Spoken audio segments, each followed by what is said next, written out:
mabuti ang tabing ilog sa baba. Hanapin niyo sila! Opo!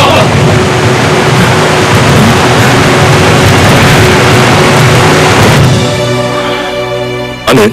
Si Warang Yusin po nawawala. Ganon din po si Dokman. Pati po si Jokbang. Tsaka si Kudo nawawala. Paano yan? Ano pong gagawin namin? Parang hindi na po maganda ang mga nangyayari. Hindi niyo na kailangan masangkot pa. Hintayin niyo na lang sila. Pero Warang Aljun...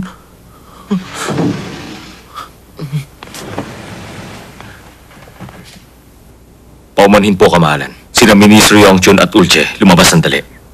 Hindi sila. Ikaw ang gusto kong makausap. Maaari na kayo umalis.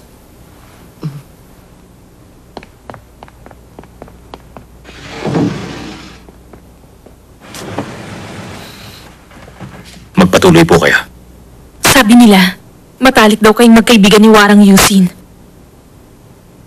Warang Alchon, maaari mo ba akong tulungan?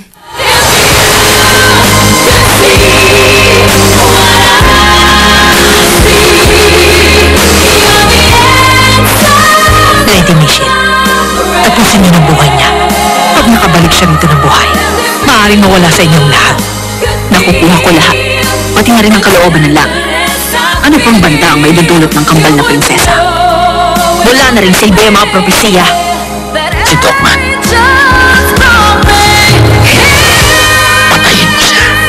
Pero Ama, ang ito sa amin ni Lady Michelle, hulihin si Dokman ng buhay. Kailangan niyo siyang patayin.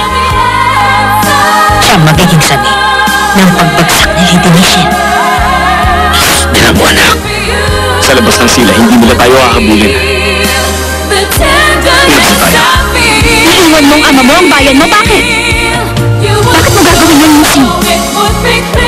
Ba't mo tatalikuran ng lahat para sa